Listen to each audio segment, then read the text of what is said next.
Est-ce que tu connais l'équipe du Portugal?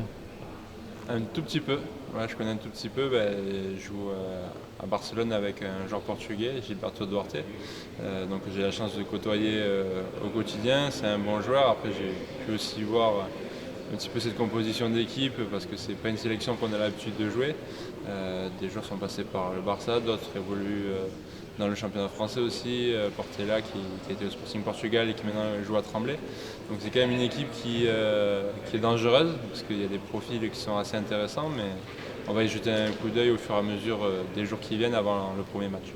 Vous en avez parlé un peu en club ou pas du tout? Vous n'avez pas le temps de vous charrier sur les matchs à venir? On s'est taquiné un tout petit peu avant de rejoindre nos sélections, mais après, bon, c'est vrai que quand on est en club, on pense à nos objectifs sur le moment, à la performance du moment, au match qui arrive, que ce soit en championnat, en coupe ou en Ligue des Champions. Donc les choses vont très vite, on n'a pas forcément le temps de se taquiner.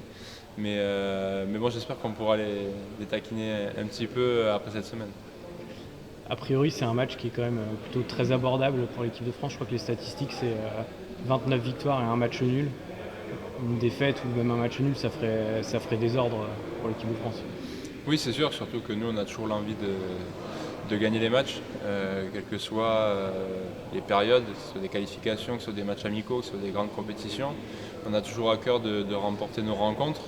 Euh, on va jouer au Portugal, je pense, dans une salle qui sera très chaude parce que cette nation aura envie de se qualifier pour le championnat d'Europe.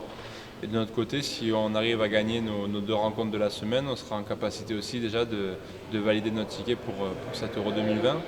Donc c'est une semaine quand même qui est importante, qui intervient dans un moment aussi où les joueurs sont fatigués. Donc on se doit de donner le maximum pour remplir un des objectifs de l'équipe de France. On a l'impression que ces qualifs, qui sont quand même très abordables pour une équipe comme l'équipe de France, doivent aussi permettre, après avoir intégré des jeunes joueurs, de maintenant trouver des automatismes et vraiment se caler pour progresser ensemble. C'est vrai que durant l'année, on n'a pas beaucoup de temps vraiment pour travailler. Les semaines de travail sont assez courtes. Donc on se doit d'optimiser tout ça. Là, on a deux matchs cette semaine pour justement encore avancer un peu plus au niveau de la qualification pour ce championnat d'Europe, mais aussi dans notre collectif. Continuer à trouver des affinités, des associations, tout ça pour se préparer aux grandes compétitions qui arriveront très vite au final. Donc on essaie de profiter de tout ça et c'est aussi un plaisir de pouvoir recroiser tout le monde parce qu'on n'a pas forcément tous l'habitude de se voir. Certains évoluent à l'étranger, d'autres en France. Donc de pouvoir tous se réunir durant cette semaine, c'est aussi un moment pour se retrouver entre nous en tant qu'hommes.